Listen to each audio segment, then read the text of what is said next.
Radio Visit. Nah,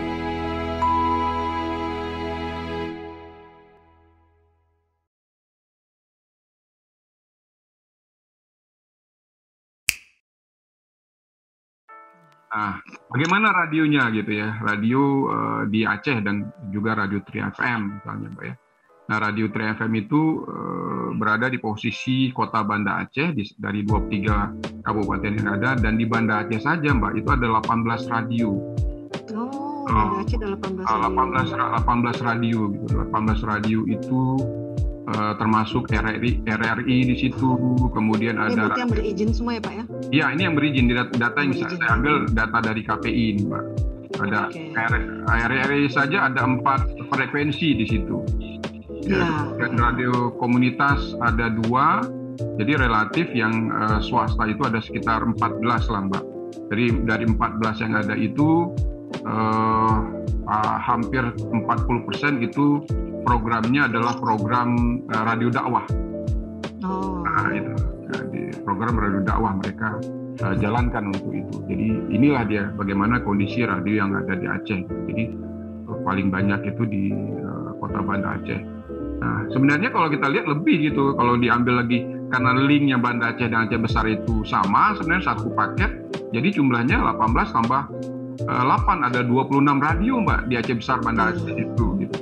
Jadi otomatis Banda Aceh itu, kalau Banda Aceh otomatis masuk ke Aceh Besar, karena Aceh Besar itu berada di sekeliling dari kota Banda Aceh. Jadi sama sebenarnya, Kak. Oke. Nah, bagaimana kita mensiasati dari potensi-potensi yang ada, Mbak, radio itu? Kalau dulu, Mbak, target kita, teman-teman selalu bertarget bercerita tentang on air saja gitu. Harapannya cuma iklan gitu ya. Nah, ini yang sudah berubah paradigma itu, walaupun sebenarnya ada juga beberapa radio, bukan beberapa sih, Mbak, ada beberapa banyak radio di Banda Aceh yang masih menerapkan hanya targetnya ya udah, target mereka hanya on air saja, sport atau adlib atau talk show dan sebagainya, dan ini tidak menjamin ya. Jadi bisnis radio yang terbangun dari Tri FM saya itu bukan hanya pada on air gitu, tapi kita sudah mulai mengembangkan ke online-nya gitu, Mbak ya. Jadi berkembanglah dia gitu. Jadi sosial media yang ada itu kita kombinasikan dengan on air yang ada, misalnya ada talk show di radio, kita live-kan di IG, kita live-kan di YouTube gitu ya. Kemudian ada beberapa potongan talk show tadi kita manfaatkan di sosial media juga, di Facebook dan sebagainya, atau kita share link itu di grup-grup WhatsApp yang ada gitu, sehingga ini bisa didengar atau bisa disaksikan kembali oleh oleh pendengar gitu. Jadi kita mengambil porsi televisinya, kita ambil dari sosial media sih sebenarnya, Mbak. Kan berbeda. Kalau radio ini saya selalu mengatakan di beberapa negara Eropa, bukan malah di Eropa waktu masa pandemi, sosialisasi COVID itu dilakukan oleh radio malah waktu itu. Radio malah ya. Iya, di Amerika malah, Mbak, radio nggak pernah mati itu. Jadi dari Z100, dari KISS dan sebagainya, mereka malah jalan terus gitu. Tapi bagaimana mereka mengembangkan dengan kombinasi tadi gitu, online, ya, malah mereka buat televisi sendiri. Yang saya tahu juga Prambors misalnya di Jakarta, malah mereka sudah ada televisi Prambors misalnya, dan beberapa yang lain gitu. Nah, terus satu lagi benefit yang kita harap itu dari off air gitu. Jadi radio itu tidak menempatkan lagi posisinya sebagai sebagai media yang memutar produk atau adlib. Jadi kita buat proposal, kita ajukan ke brand, kita ajukan ke agensi, kita ajukan ke beberapa klien kita dalam bentuk ini loh gitu. Kita bisa buat activation, kita bisa launching produk, kita bisa memasarkan produk gitu. Jadi dengan target activation yang ada tadi, otomatis online-nya dapat, on-air-nya juga dapat. Nah, di situ. Jadi beberapa tahun ke belakang Radio Tri FM itu hidupnya dari situ, Mbak, dari off-air yang ada. Walaupun sebenarnya on-air-nya juga lumayan sih, Mbak ya. Karena memang membangun bisnis itu kan harus ada komunikasi juga dengan beberapa agensi yang ada gitu, Mbak ya. Nah, ini apalagi gitu, Mbak. Jadi kita tidak hanya membangun di Radio Tri FM ini membangun sebuah program, Mbak.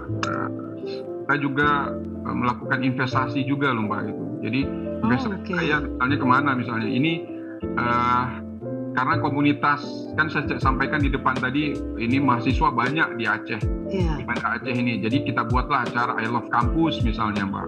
Jadi I Love Campus ini beberapa kegiatan-kegiatan mahasiswa, isu-isu penting kita undang mahasiswa itu untuk berbicara, baik itu di dalam studio maupun di luar studio gitu. Jadi kita buat mereka itu. Jadi kita kumpulkan di warung, kita kumpulkan di kafe, kita ngobrol di situ. Jadi seperti bercerita tentang apa sih yang menjadi tren gitu ya. Nah, selain itu program yang ini yang saya tampilkan adalah program yang menjadi pilihan terbaik di Radio Tri. Kemudian kita juga melakukan investasi ke salah satu, ada Chat Dunia, Mbak. Ya, kita beli salah satu program ya dari Amerika, namanya World Chat Show. Ini full dari native Amerika, dan kita putar dalam bentuk recording. Nah, ini juga ini kita beli, ini slow jam juga, Mbak. Ini kita dapat salah satu paket dari Mas Riki waktu itu kita dapat, Mbak. Di Aceh itu dipilih Radio Tri yang dapat program ini. Jadi ada slow jam. Slow jam ini juga ada program dari Amerika dikirim ke kita dalam jadwal reguler. Kemudian kita akan tayangkan gitu. Apa ini programnya? Ini programnya request, Mbak. Jadi requestnya lagu-lagu yang populer. Jadi nanti dibacakan oleh si Ardap ini untuk ditayangkan setiap hari Minggu malam Senin gitu. Ini adalah program-program yang menjadi program unggulan lah sebenarnya, dan ini banyak reaksi juga karena kita dapat komentar dari WhatsApp dan dari komen-komen Instagram juga banyak seperti itu. Nah, apalagi kita juga melakukan digitalisasi aktivitas, Mbak, teman-teman gitu. Jadi ada beberapa KOL yang menjadi tren di Aceh gitu ya.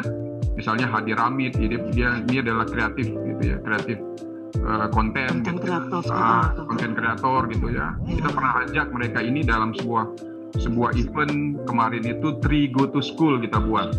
Jadi disponsori juga oleh salah satu produk ke sekolah, kemudian kita buat bagaimana membuat konten yang baik gitu. Ini Hadi Ramid. Kemudian Maulinda Yani, kita pernah juga endorse dia untuk salah satu produk kecantikan di kampus juga, Mbak. Kita buat seminar di kampus, kemudian kita jadikan dia sebagai pembicaranya untuk itu. Ini adalah model digital aktivitas yang kita lakukan. Jadi selain off-air-nya jalan, on-air-nya kita up gitu. Jadi seiring gitu. Jadi selalu kita nggak bisa berharap konsepnya menunggu teman-teman. Jadi kita selalu menjemput bola, kita sampaikan gitu, kita berikan gitu. Ya, kita informasikan semua aspek yang ada sehingga informasi itu tersampaikan kepada pendengar kita. Paling kurang dia tahu informasinya kan gitu. Itu yang kita upayakan gitu. Nah, ini juga Novianti juga sama, waktu itu salah satu produk. Nah, yang lain itu bukan KOL namanya, apa sih namanya, seperti Jakarta Terkini misalnya, di sini ada nama Aceh Viral.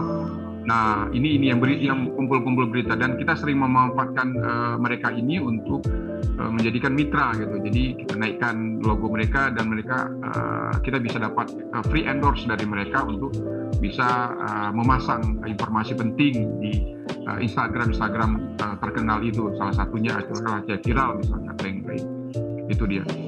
Nah, ini adalah kita menggunakan KOL lokal, Mbak. Ini dia KOL tadi yang kita pernah ada buat. Ini produk, salah satu produk kita sampling waktu itu. Kusiro Kurnia ini dia sebagai brand ambasadornya, kita jadikan sebagai mitra kita untuk bisa men-endorse dari produk ini. Nah, ini Natur E yang seminar kecantikan yang saya sampaikan tadi.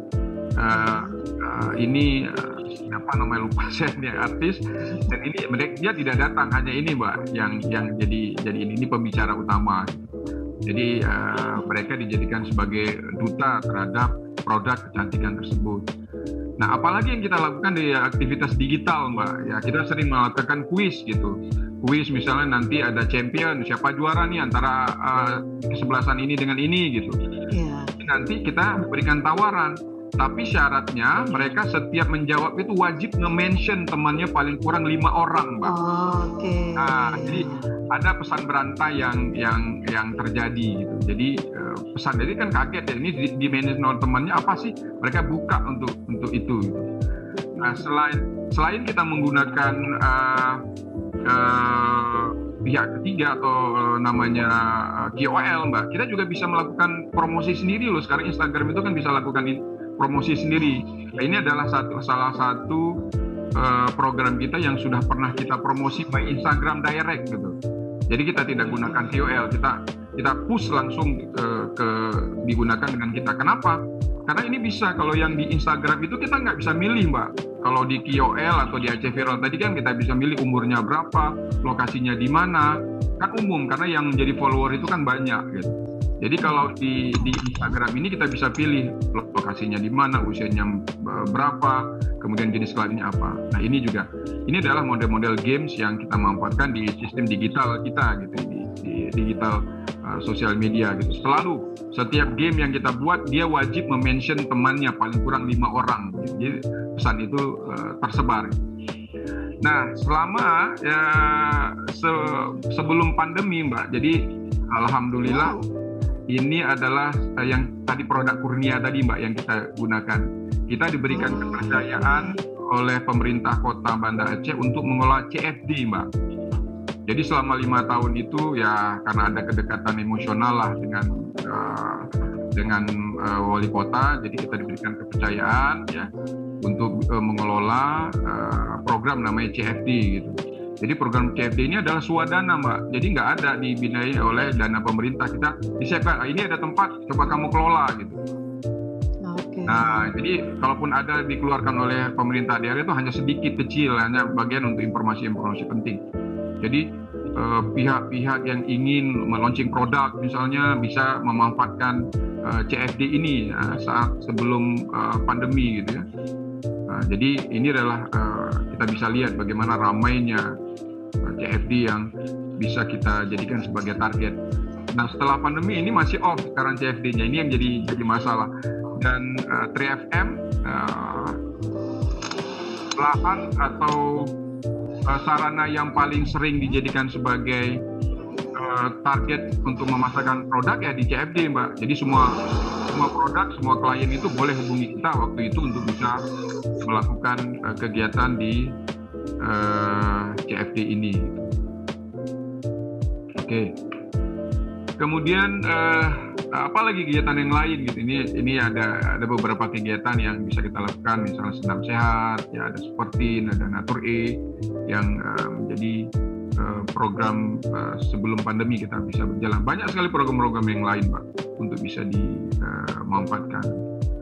Nah, selama 2021 di Aceh itu apa saja sih yang terjadi gitu? Yang katanya nggak ada kegiatan apapun, ternyata di Aceh itu sudah terjadi, Mbak, walaupun ada kombinasi ya. Ada kombinasi antara luring dan daring gitu ya. Jadi di Aceh itu di tahun 2021 ada ini adalah beberapa bagian atau beberapa event kecil saja, event besar saja yang saya sampaikan yang dilakukan oleh pemerintah daerah, dan kita kadang-kadang bisa jadikan media partner, bisa jadikan IO di situ gitu. Ada pembelian Gampinong Aceh, kemudian ada pentas milenial, ada Aceh Race Cup 2021, ada festival Ramadan gitu ya. Kemudian ada Tour de Sabang 2021, ada festival kopi, dan di 2021 yang sedang tren juga adalah vaksinasi massal. Jadi vaksinasi massal ini dulunya ya karena ramai bisa dimanfaatkan oleh beberapa klien untuk bisa memperkenalkan produk dalam bentuk sampling atau selling lah di situ. Nah, berdasarkan beberapa kegiatan di tahun 2021 tadi, maka kita mencoba beberapa rekomendasi event di tahun 2022. Mudah-mudahan semuanya membaik gitu ya. Itu ada Fun Bike di sini. Fun Bike ini diikuti hampir sekitar 20.000 peserta gitu ya. Ya, ini bisa kita jadikan kegiatan baik itu selling atau sampling di situ ya. Kegiatannya cuma 1 hari. Kemudian ini adalah salah satu kegiatan street food gitu ya, festival yang dilakukan oleh pemerintah daerah gitu ya. Kemudian Afgan, kita bisa apa di sini? Kita bisa booth di sini, bisa selling atau sampling dari kegiatan ini gitu ya. Kita target di ulang tahun Banda Aceh nanti ya, kita menjadi salah satu bagian untuk mengundang Afgan di live event konsernya. Kemudian ini adalah Banteng Cup yang sedang berlangsung. Kebetulan kita juga mengambil bagian dari proses turnamen badminton ini Kemudian ini juga bisa dilakukan pada Ramadan Fair di tahun 2022. Kemudian ranking 1 ini adalah target yang kita juga buat. Kenapa saya bilang menjadi target? Karena pesantren di Aceh ini banyak, di Banda Aceh besar banyak. Jadi kita bisa buat ranking 1. Jadi tim turun ke masing-masing pesantren, buatlah event ranking 1, kemudian nanti pemenang-pemenangnya diundang untuk ambil di Big Bang-nya gitu ya, program ranking 1. Dan banyak lagi program-program yang lain yang sedang kita rencanakan. Mudah-mudahan di tahun 2022 ini bisa terlaksana. Nah, apa yang harus dilakukan? Jadi radio itu bisa melakukan apa saja sih terhadap peluang-peluang yang ada di masa pandemi ini, masa setelah pandemi ini mudah-mudahan bisa terjadi gitu ya. Dari event-event yang direkomendasikan ada open booth, kemudian mobile selling, kemudian ada gathering, ya, ada tap-in kita di residensial gitu ya. Ada branding activity. Ini adalah lokasi-lokasi yang bisa dilakukan di mana? Di residensial, HOP, di pasar-pasar gitu ya. Nah, sementara masa pandemi kita nggak bisa buat sama seperti di masa normal gitu. Jadi kita melakukan apa? Mobile selling dengan prokes. Kemudian ada juga kita melakukan WhatsApp group gitu ya, WA group ya, melakukan mempush beberapa informasi tentang produk walaupun tidak terlalu vulgar untuk itu. Kemudian branding activity, banyak sekali outdoor penting yang bisa dijadikan sasaran kita untuk bisa memasarkan produk gitu. Inilah dia. Jadi di mana saja activity itu bisa dilakukan, warung, gerobak, gerobak sayur, billboard, angkot. Ini adalah potensial material yang bisa digunakan. Yang ini bisa dilakukan oleh radio gitu. Jadi radio tidak hanya targetnya untuk on air saja gitu. Jadi dia kerjakan off air, dia dapat nanti paketnya on air gitu. Tayangnya gitu. Itu yang membedakan sekarang radio ini.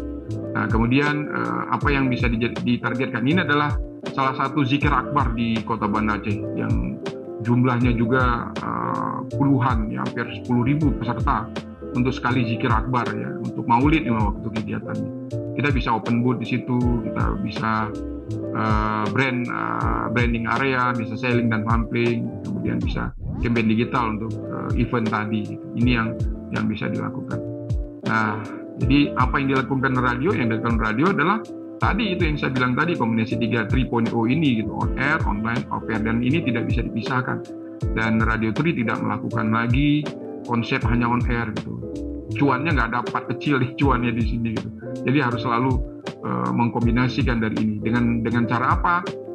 Kita sering membuat program, ada proposal kita apply, kita sampaikan kepada brand, kemudian brand setuju, kita lakukan kegiatannya untuk itu, baik itu selling maupun sampling atau tap-in di salah satu lokasi. Nah, that's all teman-teman Bright yang bisa kita sampaikan untuk hari ini dari Radio Tri.